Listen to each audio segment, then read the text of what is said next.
Hello. Welcome to the AZRE podcast, Arizona Real Estate Podcast. I'm Katie Horgan. So, hey, we're here. I'm here to keep it cool, heat it up, and break it down for home ownership one laugh at a time. So today, actually, it's not going to be that funny today, but it's semi. Today, we're talking HVAC. Okay, that means heating, ventilating, and air conditioning. Because, well, what's sexier than a well-maintained air conditioning unit?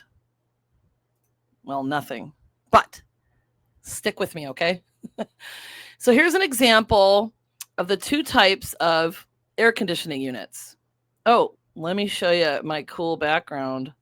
La la la, just like my thumbnail. Isn't that awesome? Okay, so here are the two types. There is ground units. You can see my face in the background there. Okay, probably should change that background, right? Just so it's not that distracting. That face of mine is distracting in the background. What? Okay. There's ground units and there are rooftop units, and maybe that doesn't look all that great, but those are the two basic types. That's not all that's there. Okay. And then okay, so you want to make sure also that your HVACs, if you have them on the ground, I got this info from the 1 Hour Heating and Air Conditioning site, and you want to make sure that it's free of debris.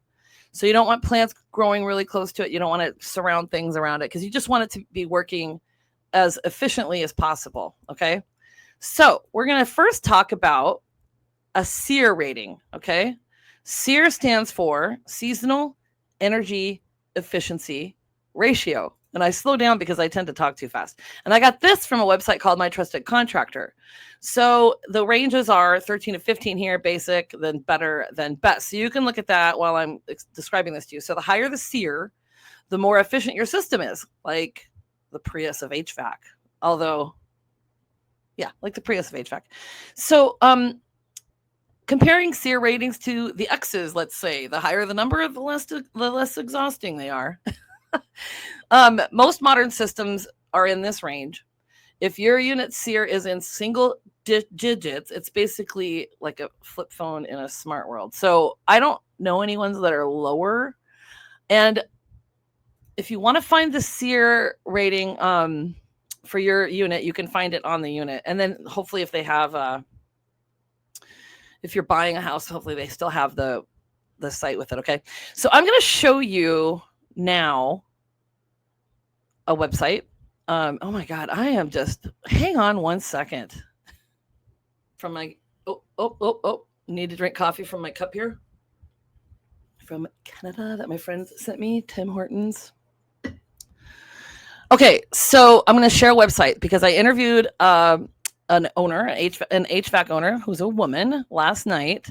And she gave us all kinds of good advice about HVACs and like what I'm going to talk to you about, the seasonal things you need to do and whatnot. So it's called Ascent Heating and Cooling. And if you look here, this is her, and her name's Barbara Riveras. And I'm going to share a video now of her kind of breaking down why it's important to do that pre-season checkup. Okay. So usually they happen between, I think it's March and May for the summer season. And then between September, I don't know the fall one. So maybe I'll do another one there, but here's the importance of it. Okay. Because you want, as I said before, you want your machine to run most effectively. And okay, here, this is a very cool podcaster named Katie Horgan. Oh, that's me. Ha ha ha. So I'm going to show you this short clip of her Barbara talking about this. Okay. I mean, I know they don't go in the windows, but still. Tell me about preventative maintenance and when we need to do that on our systems. And does that also include mini splits, or is that just the big systems? No, we have preventative maintenance programs, and we include mini splits. We include, whatever type of heating and air conditioning system you have.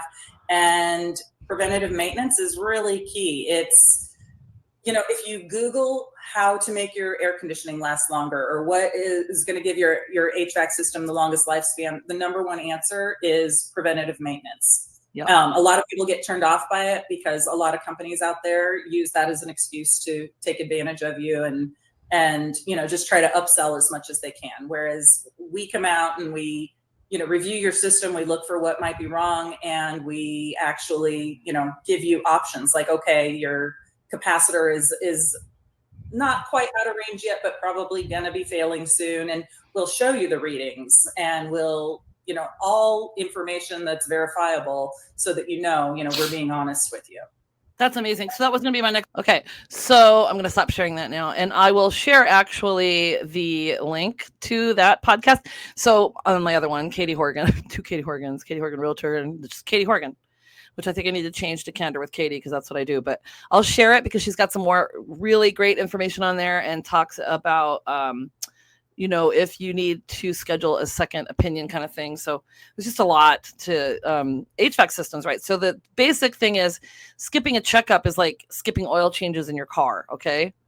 But then in this case, the tow truck would show up with a $5,000 bill. You don't want that. You don't want your AC going out in July in Phoenix.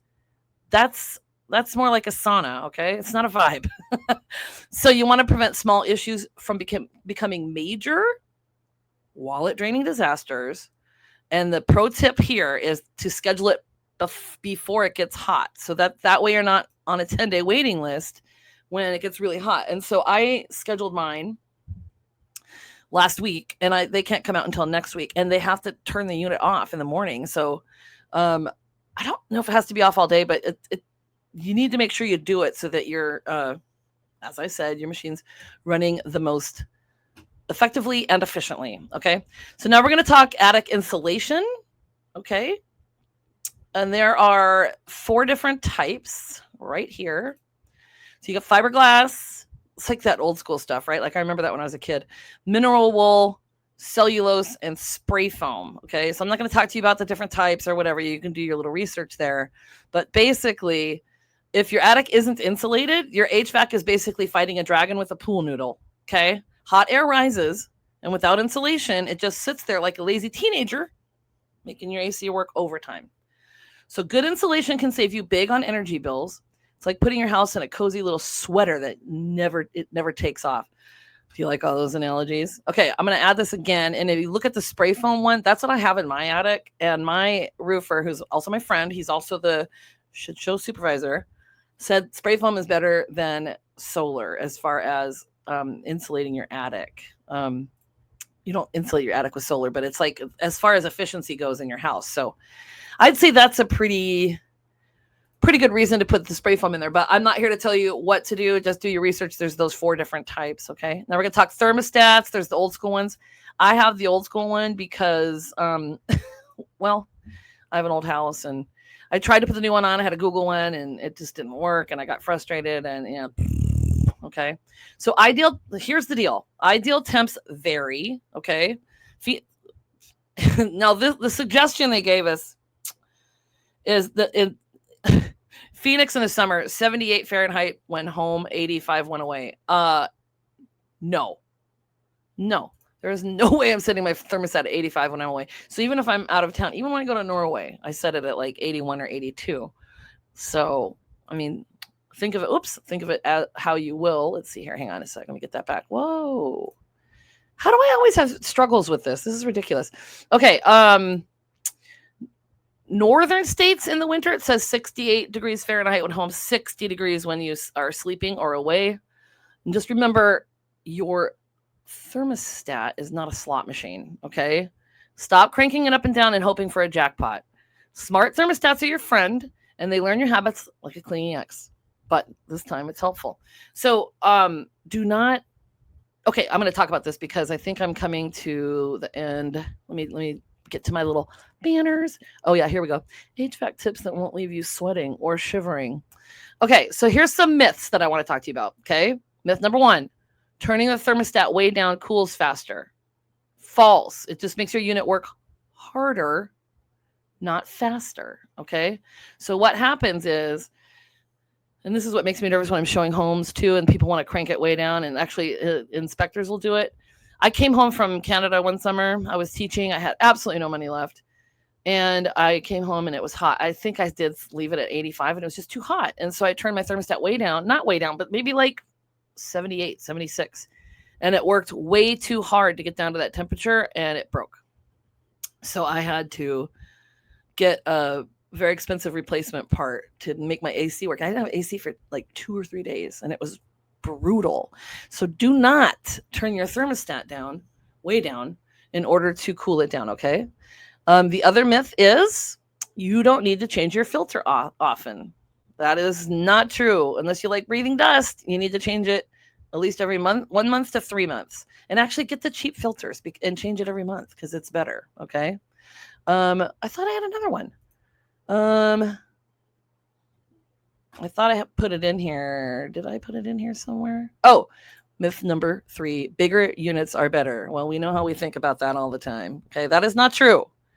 Okay, think an oversized system. I have this info in here. It's not a competition. An oversized system short cycles and dies young, like a rock star, but without the fame. Some of these I like to keep to myself and just say it out loud, but that one deserved to have one up there. So here's my final thoughts. Okay, like and subscribe. It'll make Sasquatch very happy. Just kidding. That's not my only final thought.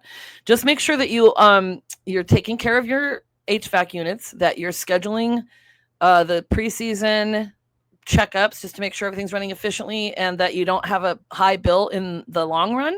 And make sure you have a trusted person to inspect your units. Okay, got it? So thanks for joining me. And on Friday, we're going to do some fun stuff with HVAC things and you'll just have to be surprised. Remember what Sasquatch says, the journey begins with you. So be good to yourself and me. Yep, I'm not original because I do this in both my podcasts.